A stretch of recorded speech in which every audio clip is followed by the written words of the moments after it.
I welcome you to this press conference by the Election Commission of India.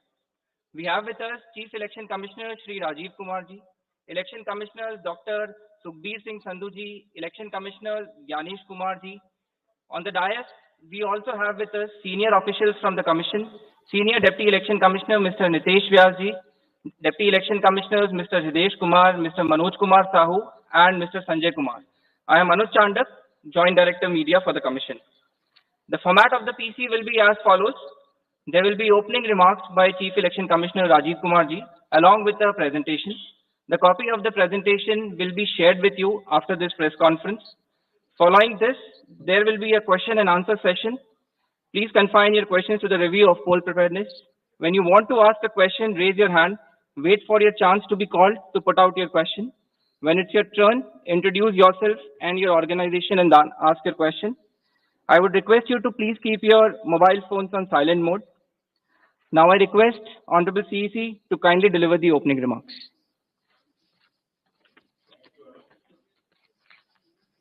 माननीय निर्वाचन आयुक्त Shri Gyanesh Kumar ji on my right, doctor Sukhbir Singh Sandhu ji निर्वाचन आयुक्त on my left, आयोग के वरिष्ठ अधिकारीगण और मीडिया के सहकर्मियों, आप सभी का इस प्रेस वार्ता में स्वागत है।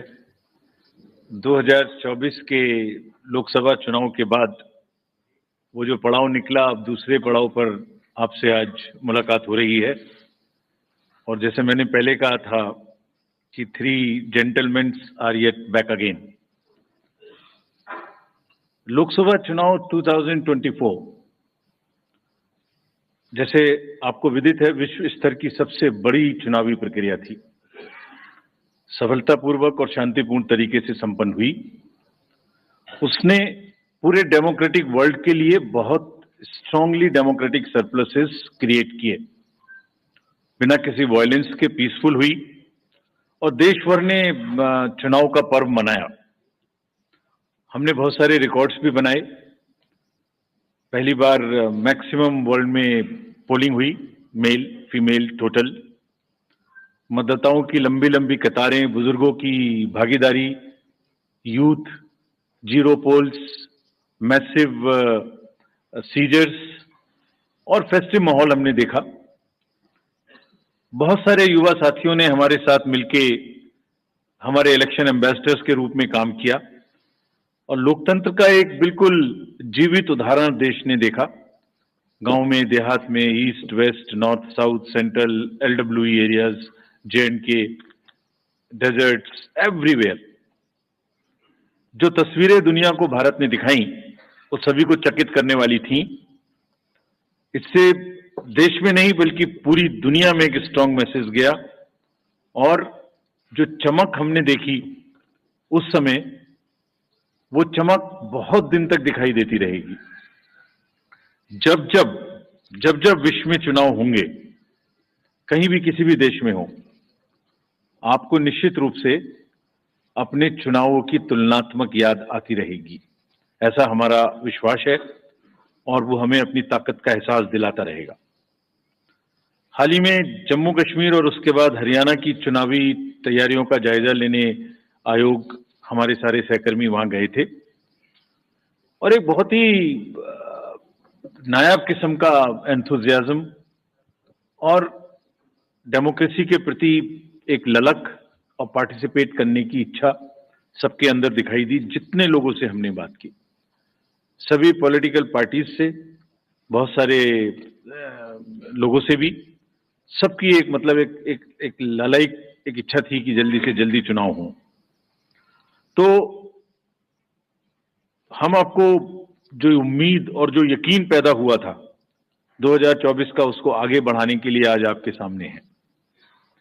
जम्मू कश्मीर के बारे में पहले जिक्र करूं तो आपको याद है कि मतदान केंद्र पर जो लंबी लंबी कतारें लगी हुई थी, वो जमहूरियत की ताकत का एक बहुत ही बेहतरीन मंजर पेश करती थी। वो सिर्फ लंबी कतारें नहीं थी, वो आवाम की उम्मीदें थी, जज्बातों और उनके मुस्तकबिल की नई तस्वीर लिखने की एक ख्वाहिश थी। Everybody wanted to participate, prove a point that we are here in this queue not only to vote but to demonstrate a very strong desire that democracy flourishes in this area. और उम्मीद और जमहूरियत की ऐसी झलक ये बताती थी कि आवाम तस्वीर बदलना चाहता है और अपनी तकदीर को खुद लिखना चाहता है, और ये कतारें इस बात का सबूत थी कि लोग सिर्फ बदलाव ही नहीं चाहते बल्कि ये भी चाहते हैं कि उसका हिस्सा बनकर हम खुद से अपनी किस्मत लिखें. This was a purely A triumph of ballot over bullet. आपको याद होगा कि जो वैली की 3 पार्लियामेंट्री कॉन्स्टिट्यूएंसीज थी उनमें 51% का वोटिंग हुआ और वैली ने वायलेंस को नकारा और वॉइस को वोट के माध्यम से आगाज किया. जम्मू कश्मीर के लोगों ने बुलेट और बायकॉट के बदले बैलेट को चुना. आपको यह भी याद होगा कि कश्मीरी माइग्रेंट्स के लिए आयोग ने विशेष व्यवस्था की थी. द इलेक्शंस वी से should be inclusive. Every section of the society must get a full chance to express themselves during the elections. तो हमने इनको सरलीकरण किया था उस समय में, जो इस समय भी जारी रहेगा. क्या किया था कि फॉर्म M को हमने रिलैक्स किया था और कुछ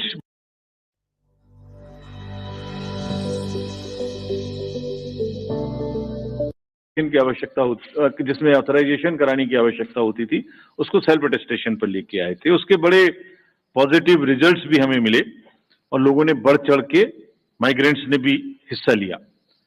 ड्यूरिंग द इलेक्शंस रीपोल्स की घटना 0 थी, कोई मेजर इंसिडेंट वायलेंस की नहीं थी. और आपको ये भी याद होगा जैसे पूरी कंट्री में अभियान चला के सीजर्स के बारे में व्यवस्था की गई थी ताकि कोई इंड्यूसमेंट फ्री इलेक्शन हो सके. JNK में भी क्लोज टू 100 करोड़ का सीजर हुआ था और इस बार भी हम बहुत स्ट्रॉन्ग कह के आए हैं कि किसी को भी इंड्यूसमेंट करने देने की छूट नहीं देनी चाहिए. I will explain to you in detail later. So if we now come to the JNK first, there are total 90 assembly constituencies of which 74 are general,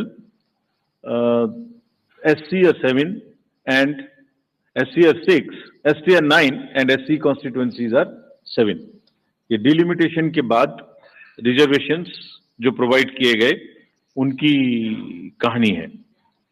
अगर इलेक्टर्स के डाटा के बारे में बात करें तो JNK में टोटल 87.09 लाख इलेक्टर्स होंगे, जिसमें लगभग ऑलमोस्ट इक्वल 44.46 लाख मेल और 42.62 लाख फीमेल वोटर्स होंगे. बड़ी अच्छी स्टोरी ये भी है कि जिस तरीके से यूथ ने पिछली बार भाग लिया इलेक्शंस में, इस बार उसके बाद फर्स्ट टाइम वोटर्स भी होंगे अराउंड 3.71 लाख. और टोटल अगर वोटर्स को देखें तो 20 lakh and above would be the youth, and we want to focus on youth as our ambassadors of our elections. Electoral roll बनने की प्रक्रिया चालू है और काफी समय से आयोग ये बात की तैयारी कर रहा था कि जैसे ही मौसम थोड़ा ठीक हो, जैसे ही अमरनाथ जी यात्रा खत्म हो, तो आप देखेंगे कोइंसिडेंस नहीं है, 19 अगस्त को अमरनाथ जी यात्रा खत्म होगी और 20 अगस्त को फाइनल रोल भी पब्लिश हो जाएगा. So it has been a work in progress to synchronize every activity in a way that we do not make any delay in doing elections in JNK, and this is what we announced in JNK in Jammu when we were there in March. ये publication 20 को हो जाएगा. सभी political parties को इसकी copy electoral role की उपलब्ध कराई जाएगी. अगर पोलिंग स्टेशंस के बारे में देखें तो टोटल पोलिंग स्टेशंस JNK में 11,838 होंगे, जिसमें लोकेशंस होंगी जिसमें एक जगह पर 2 या 3 भी बूथ हो सकते हैं. तो टोटल लोकेशंस वुड बी 9,169, जिसमें अर्बन एरिया में अराउंड 2,300 और लोकल रूरल एरिया में अराउंड 9,500 बूथ्स होंगे. So predominantly it's it's a rural kind of a area.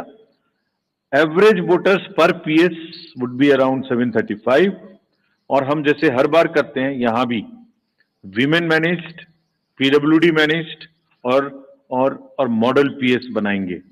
वैसे तो इंस्ट्रक्शंस हमने दिए कि हर पोलिंग स्टेशन पे एक उत्साह का माहौल होना चाहिए, एक उत्सव का माहौल होना चाहिए, और सभी को किसी ना किसी तरीके से नए तरीके से बनाएं। लेकिन खास तौर से जो मॉडल पोलिंग स्टेशन हैं वो करीब करीब 360 होंगे। आपको एक तस्वीर दिखाते हैं कि कुछ पोलिंग स्टेशंस वहां किस प्रकार के हैं, नायाब हैं। जैसे अगर आप देखें तो कोराबल पोलिंग स्टेशन है, 100% ST population, strategically located at the border, and you will believe the turnout in parliamentary constituency 80%. So बिल्कुल सरहद पर है और 80% पॉपुलेशन है। ऐसी अगर देखेंगे just a few glimpses, otherwise her polling station अपने आप में एक तस्वीर बयां करता है। जब चुनाव होंगे तो आपको दिखाएंगे। हमने वेबसाइट पे पिछली बार भी किया था, इस बार भी करेंगे कि आपको लाइव फोटोज गैलरी HD में हम आपको लोड करेंगे। वहां पर आप जब चाहें जब उस स्टॉक को देख सकते हैं, यूज कर सकते हैं, एंजॉय कर सकते हैं। इसी तरीके से फ्लोटिंग में भी शिकारे में एक पोलिंग स्टेशन था, और कितने लोगों के वोट लेने जाता है? सिर्फ 3 लोगों के। So this is the beauty of the Indian elections. Changed scenario after the parliament elections. तो जो क्लियर मैसेज थे और जिस पर हम बिल्ड कर रहे हैं, देवर एक्शन ओवर अपैथी। लोगों में ये नहीं था कि कुछ नहीं हो सकता, कैसे होगा, जाएंगे तो ये हो जाएगा, वो हो जाएगा। नहीं, people were there to participate in the elections. The long queue, the shine on their faces were testament to this particular thing. There was a belief over cynicism. There was thriving political participation in entire election. There was intense campaigning. These are the positives. A bit of change in the security scenario also since then. So what do we want? We want that the layers of democracy are strengthened in J&K. What does that mean actually? ये मतदाता बढ़ गए, ये एक aspect है। Percentage of voting increase, this is one aspect of strengthening of democracy. कितने लोगों ने इलेक्शन में पार्टिसिपेट किया, कैंडिडेट बने, दिस इज अनदर एस्पेक्ट। ये अलग आयाम है। लोगों की इच्छा है कि वो पार्टिसिपेट करें। कितने लोगों ने रैलीज निकाली, कितना प्रोसेशंस हुए, कितनी पब्लिक मीटिंग्स हुई, कितने लोगों ने सी विजिल पे शिकायत की, कितने लोगों ने सुविधा से applications the. All these are establishing layered by layer roots of democracy in the J&K, and what therefore we expect that there would be more voters this time again। और ये सब ने हमें ये एहसास कराया कि लोगों में एक उत्साह है और वोटिंग के प्रति हम एक्सपेक्ट कर सकते हैं कि ज्यादा वोट्स पड़ेंगे। विमेन पार्टिसिपेशन ज्यादा होना चाहिए, ऐसी हमें उम्मीद है, और हमारी कोशिश रहेगी। कैंपेनिंग अच्छे से होनी चाहिए, बिना डर के होनी चाहिए। Festive environment, more youth participation, more candidates, more use of IT, and vibrant polling station. So we establish every dimension of the democratic festival in the state, in every layer wherever it is possible। जो बुनियाद वहां बनाई थी 2024 में election के दौरान, voting के दौरान, अब उस फाउंडेशन पर इमारत बनाने की पूरी तैयारी है। And we are very enthused to see this. Actually I wrote a few lines and I want to dedicate to the youth of J&K. सुनाता हूं आपको, ये खास तौर से voters of J&K and particularly youth. लंबी कतारों में छुपी है बदलते सूरत हाल, यानी जमहूरियत की कहानी। रोशन उम्मीदें अब खुद करेंगी गोया अपनी तकदीर बयानी। जमहूरियत के जश्न में आपकी शिरकत, जमहूरियत के जश्न में आपकी शिरकत, दुनिया देखेगी नापाक इरादों के शिकस्त की कहानी। This is and believe me, all of us when we went there, we believe in this, and therefore we made a very bold statement that come what may, elections in J&K would be very, very democratic. Friends, coming to Haryana, we are announcing elections for Haryana also. Haryana में जो total constituencies हैं वो 90 हैं, general 73, ST 0 और SC constituency 17 हैं। अगर electors इन हरियाणा की बात करें तो टोटल राज्य में 2.1 लाख इलेक्टर्स हैं, जिसमें 1.06 करोड़ मतदाता हैं और इसमें महिलाओं की संख्या 95 लाख है। थर्ड जेंडर 1.50 लाख पीडब्ल्यूडी और 2.54 लाख हमारे 85 एज ग्रुप से ज्यादा के मतदाता है। और जो हरियाणा की एक रोबस्ट हेल्दी लाइफ स्टाइल है, उसमें हमारे 10,321 ऐसे मतदाता हैं जो शतायु हैं। उन सबको हमारा नमन, और वो सब वोट देने आए, इसकी हम पूरी की पूरी कोशिश करेंगे। हरियाणा का इलेक्टरल रोल 27 अगस्त 2024 को प्रकाशित हो जाएगा, लेकिन उसके बाद भी this is again true for J&K and Haryana both. Electoral roll final हो जाएंगे वहां 20 को और यहाँ 27 को। सबको कॉपीज मिल जाएंगी, पहले से भी पब्लिश हो चुकी हैं, लेकिन फिर भी अगर कोई मतदाता छूट गए तो उन्हें अपना नाम पंजीकृत कराने का अभी भी नॉमिनेशन से पहले समय होगा। पोलिंग स्टेशन अगर देखें तो हरियाणा में 20,629 पोलिंग स्टेशन होंगे और जिसमें लोकेशन आधी होंगी, यानी 10,500 के करीब, 495 टू बी प्रिसाइज। यानी एक जगह पर दो बूथ या 3 बूथ होंगे, क्योंकि शहरी इलाके हैं। अर्बन एरियाज में 7,000 के लगभग और रूरल एरियाज में 13,000 के लगभग पोलिंग स्टेशन होंगे। यहां भी हम लोग youth, PWD, women managed votes बनाएंगे। और एक चेंज और हरियाणा में इस बार किया है, जो पूरी कंट्री में अर्बन एरियाज में हम लोग कर रहे हैं और स्लम एरियाज में, slum and multi stories in urban areas, उसमें जो मल्टी हाउसिंग सोसाइटीज हैं, मल्टी स्टोरी हाउसिंग सोसाइटीज, उनमें भी पोलिंग स्टेशंस बना है। तो हरियाणा में इन पर्टिकुलर गुड़गांव, फरीदाबाद और सोनीपत, इनमें काफी पोलिंग स्टेशंस को मल्टी स्टोरी में शिफ्ट किया, और वहां की जितनी स्लम्स हैं उनमें भी जहां रेशनलाइजेशन की जरूरत है वो किया है, ताकि दोनों क्षेत्रों में कंजेशन भी कम हो सके और वोटिंग की परसेंटेज भी बढ़ सके। तो जितने मेट्रोपॉलिटन बड़े सिटीज हैं, this is one way of handling the so called urban apathy in the elections. Not to repeat, but all polling stations will, as the commission has promised, would have 100% facilities for drinking water, toilets for male and female both, signages, ramp, wheelchairs, sheds, और अब की बार shade की इतनी जरूरत शायद ना पड़े, मौसम अच्छा है। जो पिछले इलेक्शंस में गर्मी की वजह से दिक्कत हुई थी, इस बार नहीं होगी। इंक्लूसिव एंड एक्सेसिबल इलेक्शंस कराने के लिए हम पूरी तरह तत्पर हैं। इन दोनों राज्यों में जैसे अब पैन इंडिया 85+ लोगों को घर जाके वोटिंग का समय मिलता है, वो मिलेगा। और फिर से एक बार और दोबारा कुछ लोगों ने ये पूछा था वहां पर कि जब भी 85+ की घर पे वोटिंग होती है तो पॉलिटिकल पार्टीज के एजेंट्स उनके साथ जा सकते हैं, so that they can see for themselves there is no manipulation at all, और उसकी वीडियोग्राफी भी होती रहेगी।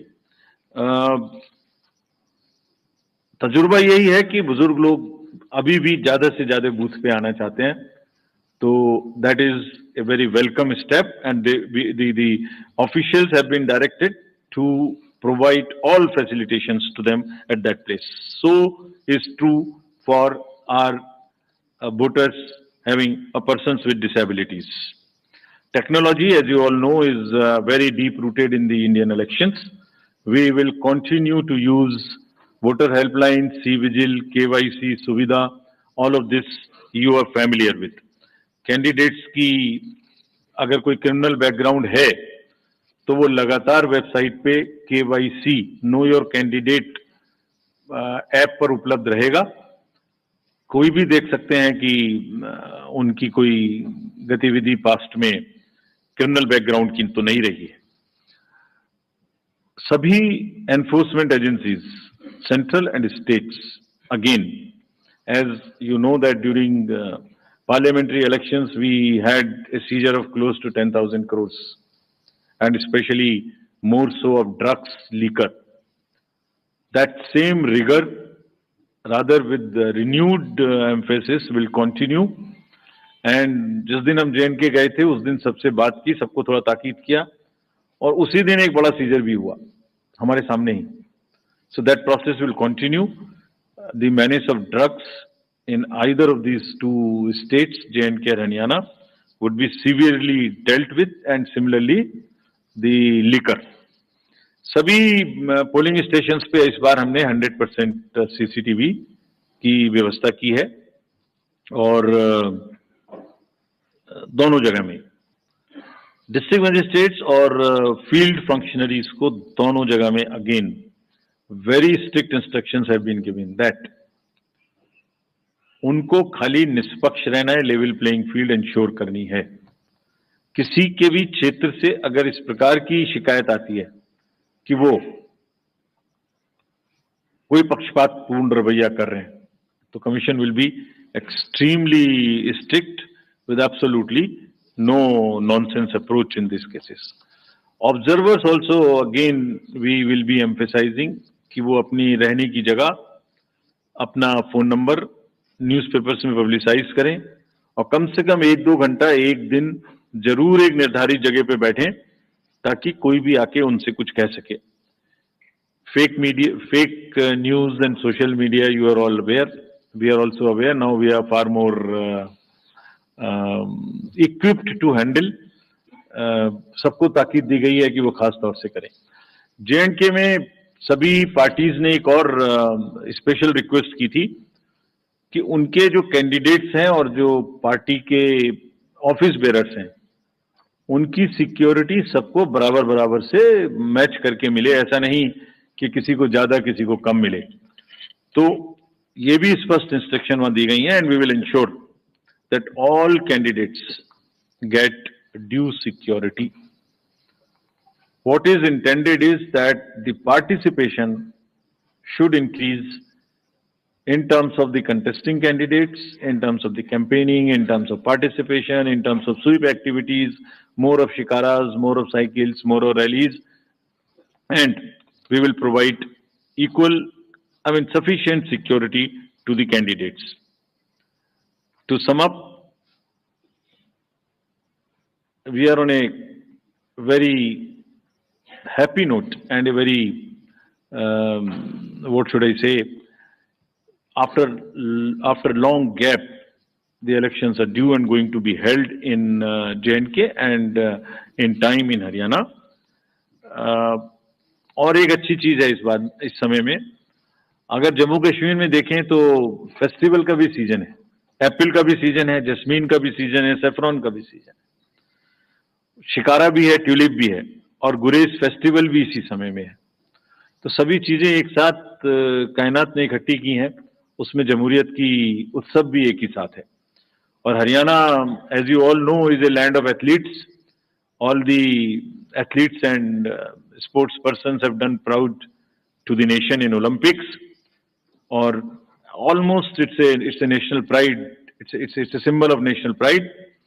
सूरजकुंड का मेला भी है, पिंजौर का हेरिटेज फेस्टिवल भी है और ब्यूटीफुल राग एंड रागनी भी हैं हरियाणा में, जिनका डेमोक्रेटिक फेस्टिवल में, लोकतंत्र के चुनाव में जम के यूज होगा, ऐसी हमारी उम्मीद है. We made a promise to you that on 3rd of June, when we said we learned 2 things.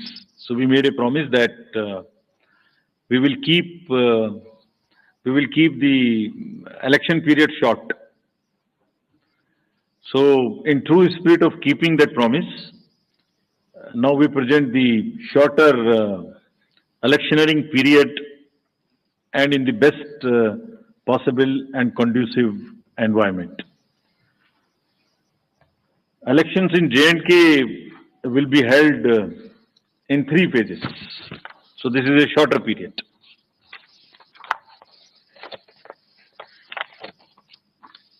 This is a much shorter period, much shorter than even the parliamentary elections, which were 5.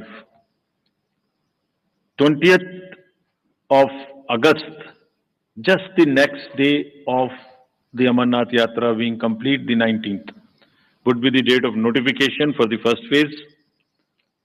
Nominations till 27th, scrutiny on the next day 28th, and date of poll will be 18th of September, and it's a Wednesday. We are also keeping that in mind, not keeping Fridays and Mondays to give a longer holiday spell. Second phase would be on 29th of August, and the statutory period of nominations and all, poll being on 25th of September. And phase 3, nomination on 5th of September, and every voting finishing on 1st of October. So, counting would be on 4th of October, and everything would be over, bind up on 6th of October. We can show you the map also. It's how the scheduling is being done. The yellow portion is first. The yellow portion would have the districts of Kishtwar, Ramban, Doda on this side, Jammu side, and Anantnag, Pulwama, Shopian, and Kulgaon in the valley. The second phase would be Gandarbal, Srinagar, Badgaon on the valley, in the valley side, and on the Jammu side, Poonch, Rajouri, and Riyasi. And then the forces move up. So North Kashmir in the upper regions, and also the Jammu and Udhampur, Samba, and the Kathua region. This is what would be the schedule there. If we come to the schedule of Haryana, Haryana would be in the last phase, exactly coinciding with the third phase of J&K. Nomination being on 5th of September, last date of making nomination on 12th of September, date of poll 1st October, and date of counting coinciding with J&K on 4th of October, everything to be over on 6th of October. So friends, and through you, we appeal to all the voters of Haryana and J&K to participate in largest possible number in the festival of democracy. Thank you. Thank you, sir, for the very comprehensive briefing. Now we will have the round of questions. I would request every one of you to please raise your hand, whoever wishes to ask a question. The mic. We will. Excuse me, please. The person in the second row, green t-shirt.